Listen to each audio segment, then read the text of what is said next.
আবহমান কাল থেকে পাঙ্গাস মাছ দেশের মানুষের রসনার উৎস হিসেবে পরিচিত। এই মাছটি প্রাকৃতিক মুক্ত জলাশয়ে বিশেষ করে দক্ষিণাঞ্চলের নদীসমূহে পাওয়া যায়। একসময় থাই পাঙ্গাস মাছ আভিজাত্যের প্রতীক হিসেবে বিবেচিত হলেও এখন বর্তমানে সাধারণ মানুষের নাগালের মধ্যে। তাই প্রাকৃতিক প্রজনন ক্ষেত্রসমূহ থাই পাঙ্গাস মাছের ক্রমশ প্রজনন ক্ষেত্র বৃদ্ধি পাচ্ছে এবং এই থাই পাঙ্গাস মাছ 80-র দশক থেকে এর কার্যক্রম অব্যাহত রয়েছে। আজকে আমরা জানব থাই পাঙ্গাস মাছ এবং দেশীয় জাতের পাঙ্গাস মাছ কীভাবে চিনবেন এবং আপনারা কোন জাতের পোনাটা চাষ করবেন, তো সেই সম্পর্কে বিস্তারিত আলোচনা করব। আমরা সকলে জানি দেশীয় পাঙ্গাস রূপালী বর্ণের, পিঠের দিকে কালচে এবং পার্শ্বরেখার সামান্য ধূসর। এই মাছটির দেহ কোনো আইস নেই। কখনো আমাদের দেশীয় প্রজাতির মাছ সুস্বাদু এবং বেশি মূল্যে বিক্রি হয়ে থাকে। বাংলাদেশে পদ্মা, মেঘনা, ব্রহ্মপুত্র, যমুনা এই মাছটি বেশি পাওয়া যায়। এরা প্রতিকূল পরিবেশে বেঁচে থাকতে পারে। মার্চ থেকে জুন মাস পর্যন্ত দক্ষিণ অঞ্চলে বিভিন্ন নদীসমূহ, প্রধান নদীগুলিতে এই মাছের দেখা পাওয়া যায়। এবং কি থাই পাঙ্গাস মাছ বলতে গেলে এদের আদি নিবাস থাইল্যান্ড, কম্বোডিয়া, ভিয়েতনাম এবং পার্শ্ববর্তী অঞ্চলের দেশে। আমাদের দেশে সর্বপ্রথম 1993 সালে আনা হয় এবং এই মাছটি সফল প্রজনন করা হয়।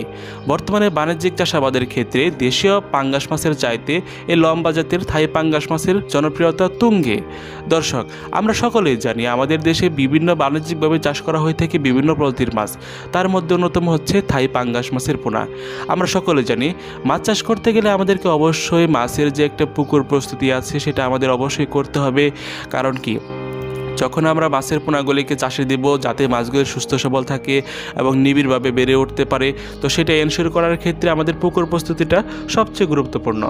আমাদেরকে প্রথমে কি করতে হবে, যদি আপনার পুকুরে অতিরিক্ত পানি থাকে বা আপনি যদি নতুনভাবে মাছ চাষ করে থাকেন, অবশ্যই পুকুরটি শুকিয়ে নিতে হবে এবং আপনার পুকুরটি যা যা করা দরকার বা পুকুর প্রস্তুতি করার ক্ষেত্রে আপনার চুন থেকে শুরু করে পটাশ এবং ইউরিয়া, টিএসপি, এমওপি বিভিন্ন সার আছে, জৈব সার, সেগুলি প্রয়োগ করে পানির যাতে রং সবুজ হয়, তার পরবর্তী সময়ে এই থাই বা লম্বা জাতের থাই পাঙ্গাস মাছের পোনাগুলি চাষ করতে পারবেন। দর্শক, ভিডিওতে বা স্ক্রিনে আপনারা যে মাছের পোনাগুলি দেখতে পাচ্ছেন এগুলি হচ্ছে থাই বা লম্বা জাতের পাঙ্গাস মাছের পোনা। এগুলি সংগ্রহ করতে চাইলে অবশ্যই স্ক্রিনে দেওয়া নম্বরে যোগাযোগ করতে পারেন। আমাদের ঠিকানা হচ্ছে থানা ত্রিশাল, জেলা ময়মনসিংহ। আপনারা সরাসরি এসেও মাছের পোনা সংগ্রহ করতে পারেন, তাছাড়াও ডেলিভারি দেওয়ার সুব্যবস্থা রয়েছে।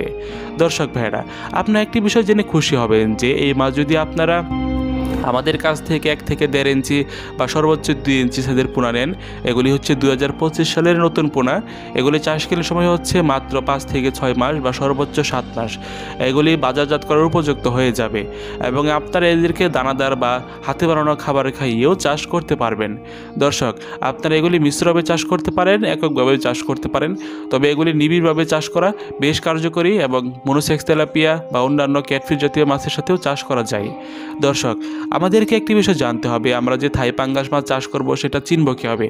আসলে বর্তমানে যে সকল বাণিজ্যিকভাবে মাছ চাষ করা হয়ে থাকে তার বেশি সংখ্যকই থাই পাঙ্গাস মাছ। তবে আপনাকে ভালো মানের পোনা নিশ্চিত করার ক্ষেত্রে অবশ্যই আমাদের কাছ থেকে বা আপনি সরাসরি স্বচক্ষে এসে মাছের পোনা সংগ্রহ করার ক্ষেত্রে সর্বদাই জোর দিবেন। আমাদের ঠিকানা হচ্ছে থানা ত্রিশাল, জেলা ময়মনসিংহ। আপনারা সরাসরি আমাদের হ্যাচারি বা নার্সারি পরিদর্শনের মাধ্যমেও স্ক্রিনে দেওয়া নম্বরে যোগাযোগ করে সরাসরি এসেও মাছের পোনাগুলি সংগ্রহ করতে পারেন। দর্শক, আমরা মূলত যেগুলি ছোট সাইজের পোনা যেমন 1 থেকে 1.5 ইঞ্চি সেগুলি অক্সিজেন প্যাকেটের মধ্যে ডেলিভারি দিয়ে থাকি এবং যেগুলি হচ্ছে আমাদের একটু বড় সাইজের পোনা সেগুলি অক্সিজেন ড্রামের মাধ্যমে সরবরাহ করে থাকি। আপনারা বাংলাদেশের যে কোনো প্রান্ত থেকে আমাদের কাছ থেকে এই থাই পাঙ্গাস জাতীয় মাছের পোনাগুলি সংগ্রহ করতে পারেন। আমরা অবশ্যই আপনাদের নিজস্ব গন্তব্যে পৌঁছে দিতে পারবো।